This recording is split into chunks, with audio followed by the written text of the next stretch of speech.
بسم اللہ الرحمن الرحیم۔ السلام علیکم ورحمۃ اللہ وبرکاتہ۔ اسلامی علوم کے تعارف کے سلسلے میں آج ہم بات کریں گے علم منطق کے تعارف۔ علم منطق کے اس پہلے حصے میں ہمارے موضوعات ہوں گے علم منطق کی تعریف، علم منطق کا موضوع اور علم منطق کی مختصر تعریف۔ سب سے پہلے آتے ہیں علم منطق کا معنی و مفہوم۔ علم منطق یونانی کتابوں سے ترجمہ ہوا ہے جس کی بنیاد مشہور یونانی فلسفی ارسطو نے رکھی تھی، لیکن بیرونی دنیا سے اسلامی ثقافت میں داخل ہونے والے اس علم کو اسلامی دنیا میں اتنی مقبولیت حاصل ہوئی کہ اسے دینی علوم کے مقدمہ کے طور پر ان علوم کا جز مان لیا گیا۔ چنانچہ اس کے بہت سارے اصول اسلامی فلسفیوں نے تجویز اور مرتب کیے ہیں۔ منطق کا لفظ نطق سے ماخوذ ہے جس کا معنی ہے گفتگو کرنا، کیونکہ یہ علم ظاہری اور باطنی نطق میں نکھار پیدا کرتا ہے، اس لیے اسے منطق کہا جاتا ہے۔ نطق ظاہری میں نکھار سے مراد یہ ہے کہ اس علم کا جاننے والا دوسروں کے مقابلے میں اچھے انداز سے گفتگو کر سکتا ہے، اور نطق باطنی میں نکھار سے مراد یہ ہے کہ اس علم کا جاننے والا اشیاء کے حقائق سے اچھی طرح آگاہ ہوتا ہے اور استدلال کی طاقت سے مالا مال ہوتا ہے۔ اصطلاحی معنی کے لحاظ سے منطق ایک ایسا علم ہے جو انسان کے ذہن کو فکری خطا اور لغزش سے محفوظ رکھتا ہے۔ بالفاظ دیگر، منطق کچھ ایسے معیارات اور قوانین انسان کو عطا کرتا ہے جن کی مدد سے انسان فکری اشتباہ اور غلطی سے محفوظ رہتا ہے۔ فکر انسانی ان حقائق تک رسائی حاصل کر لیتی ہے جو پہلے اسے معلوم نہ تھے۔ یہ ایسے ہی ہے جیسے الجبرا، کیونکہ الجبرا کچھ ایسے فارمولے بیان کرتا ہے جن کے ذریعہ ریاضی کا ماہر حساب کے مجہولات تک پہنچ جاتا ہے۔ لہٰذا ایک انسان جو کوئی دوسری زبان سیکھ رہا ہو، جیسے اس کے لیے ضروری ہے کہ وہ اس زبان کے قواعد اور گرامر کو سیکھے تاکہ بولتے وقت اس کی زبان خطا سے محفوظ رہے، اسی طرح اپنی فکر کو منظم کرنے اور اس کو خطا سے محفوظ رکھنے کے لیے ضروری ہے کہ وہ علم منطق کو بھی سیکھے۔ علم منطق کا موضوع، ہر علم کسی خاص موضوع یا محور پر گفتگو کرتا ہے اور اس موضوع سے متعلق امور پر تبادلہ خیال کرتا ہے۔ جیسے علم ہندسہ کا موضوع عدد ہے، میڈیکل سائنس کا موضوع بدن ہے، اسی طرح علم منطق کا بھی موضوع ہے جسے اس علم کی اصطلاح میں معرف اور حجت کہا جاتا ہے۔ معرف یعنی تعریفات اور حجت یعنی دلائل یا استدلال۔ گویا علم منطق یہ چاہتا ہے کہ انسان کو دو چیزیں سکھائی جائیں، ایک یہ کہ اسے معنی کی تعریف کرنے اور اس کو پہچاننے کا درست طریقہ آ جائے، اور دوسرا کسی مسئلے کو ثابت کرنے کے لیے درست استدلال کرنا آ جائے۔ اب آتے ہیں علم منطق کی تاریخ کی طرف۔ اس میں کوئی شک نہیں کہ یونان کی سرزمین ایک زمانے میں فلاسفہ اور حکماء کی سرزمین تھی۔ چنانچہ اس سرزمین سے سقراط، افلاطون، ارسطو جیسی شخصیات سامنے آئیں۔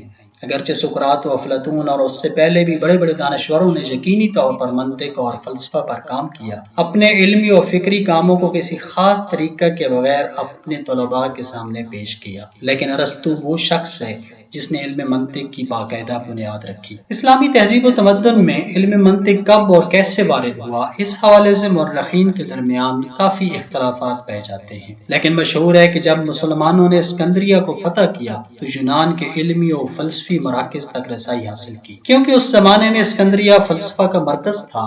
شام و عراق میں بسنے والے افراد جو سریانی زبان بولتے تھے یونانی زبان کے مطالعے میں مشغول ہو گئے، اور انہی افراد نے بہت سارے اہم منطقی آثار کا ترجمہ عربی میں کیا۔ یہ ترجمے فقط ارسطو کی مباحث پر مشتمل تھے۔ جن افراد نے ترجمے کا کام مکمل کیا ان میں منطق ارسطو کا دقیق اور بہترین ترجمہ حنین بن اسحاق متوفی 873 ہجری نے کیا ہے۔ وہی ترجمہ بعینہ ہی آج بھی موجود ہے۔ اسلامی علاقوں میں فلسفی و منطقی مباحث میں اس وقت زیادہ رونق آئی جب وہاں علمی مراکز وجود میں آئے، خصوصاً ایسے مراکز جن میں یونانی متون اور کتابوں کا ترجمہ کیا جاتا تھا۔ بیشتر مراکز کی بنیاد عباسی خلفاء کے دور میں رکھی گئی۔ ان میں اہم ترین مدرسہ و مرکز بیت الحکمہ تھا جو مامون عباسی کے حکم پر بنایا گیا تھا۔ خلیفہ منصور عباسی کے دور کے بعد منطق دانوں نے منطقی کتابوں کی تفسیر و تشریح پر زیادہ کام شروع کیا، یہاں تک کہ بعض افراد نے اس زمن میں نئی کتابیں بھی تالیف کی۔ ابو یوسف یعقوب بن اسحاق الکندی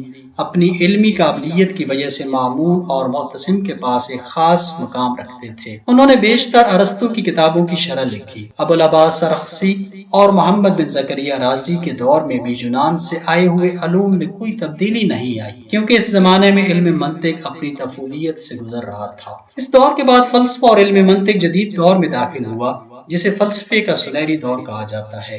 اس دور میں جس اہم شخصیت نے بنیادی کردار ادا کیا وہ حکیم ابو النصر محمد فارابی تھے۔ فارابی کا علم منطق میں اثر اس قدر زیادہ ہے کہ اکثر مفکرین فارابی کو اسلامی دور میں علم منطق کا بانی سمجھتے ہیں۔ فارابی نے منطق ارسطو پر شرح کے علاوہ بے شمار کتابیں علم منطق کے موضوع پر تالیف کی، جو آج بھی علم منطق کے اہم ترین کتابوں میں شمار ہوتی ہیں۔ فارابی نے متعدد شاگردوں کی تربیت کی۔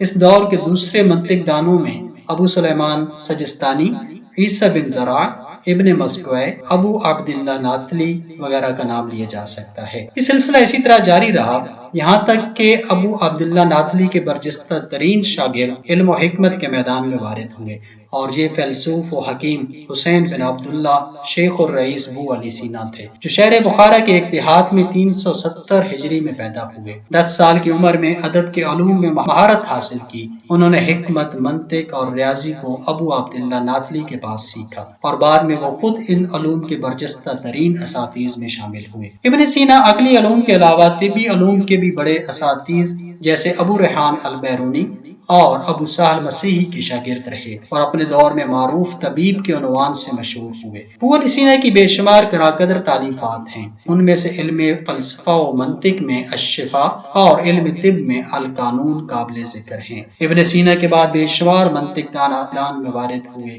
لیکن کوئی بھی ابن سینا کی طرح علم منطق میں مشہور نہ ہو سکا۔ السلام علیکم ورحمۃ اللہ وبرکاتہ۔